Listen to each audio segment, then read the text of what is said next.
Miss universe প্রতিযোগিতার আয়োজনে প্রকাশ্যে এক প্রতিযোগীকে নির্বোধ বলে অপমান করায় সমালোচনার ঝড় উঠেছে সংস্থাটির পরিচালকের বিরুদ্ধে। অংশগ্রহণকারী মিস ইউনিভার্স মেক্সিকোর ফাতিমা বশকে হেয় করায় প্রস্তুতি অনুষ্ঠান চলাকালে তা বয়কট করে বেরিয়ে যায় ডজনেরও বেশি প্রতিযোগী। বিতর্কের মুখে প্রকাশ্যে ক্ষমা চাইলেও পরিচালকের আচরণকে নারীদের জন্য সম্মানহানিকর ও ক্ষমতার অপব্যবহার বলে আখ্যা দিয়েছেন অনেকেই। নতুন ব্লেন্ডে আরো রিচ অ্যারোমায় সেলন ফ্যামিলি ব্লেন্ড টে। Mexico, where are you? থাইল্যান্ডের ব্যাংককে চলছে মিস ইউনিভার্সের প্রস্তুতিমূলক অনুষ্ঠান। পুরো অডিটোরিয়াম আলোকিত করে বসে আছেন বিশ্বের ৭৫টি দেশের সেরা সুন্দরীরা।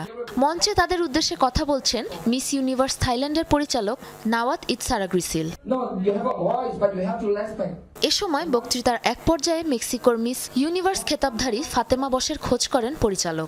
কিছু বুঝে ওঠার আগেই ফাতেমাকে বোকা ও নির্বোধ বলে আক্রমণ করে বসেন তিনি। If you follow the order from your national director, you are the man.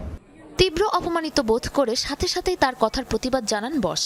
জানা যায় প্রতিযোগিতার একটি ফটোশুটে অংশ নিতে অস্বীকৃতি জানানোয় তাকে এমন অপমানসূচক কথা বলেন নাওয়াত। এক পর্যায়ে নিরাপত্তা কর্মীদের ডেকে বশকে বের করে দেওয়ার হুমকিও দেন তিনি। It's not respectful. He called me dumb. উনি যা করেছেন তা অত্যন্ত অপমানজনক ও অগ্রহণযোগ্য। তিনি আমাকে নির্বোধ বলেছেন, এটি একেবারেই অনুচিত। এখানে কারো সাথে কোনো বিবাদ নেই আমার, উল্টো আয়োজকদের সাথে তার দ্বন্দ্বের জেরে উনি এভাবে আক্রমণ করেছেন আমাকে। He just shot me and he just said to me, পরিচালক নাওয়াতের এমন অশালীন আচরণ সহ্য করতে না পেরে এক পর্যায়ে উঠে দাঁড়ান মিস ইউনিভার্স ২০২৪ ভিক্টোরিয়া খেয়ার ঠাইলভিক। প্রতিবাদ জানাতে পা বাড়ান হলরুমের দরজার দিকে। তাকে অনুসরণ করে উঠে দাঁড়ায় ডজনেরও বেশি প্রতিযোগী। একসাথে অনুষ্ঠান বয়কট করে বেরিয়ে আসেন তারা। Stop. Keep security. এ ঘটনার পরও ক্ষান্ত হননি পরিচালক নাওয়াত। প্রতিযোগীরা বেরিয়ে যেতে শুরু করলে তাদেরকে নানাভাবে হুমকি ধামকি দিয়ে থামানোর চেষ্টা করেন তিনি। তাকে পাত্তা না দিয়ে একে একে বেরিয়ে যান সবাই। এখানে একটি বিরাট ভুল বোঝাবুঝি হয়েছে।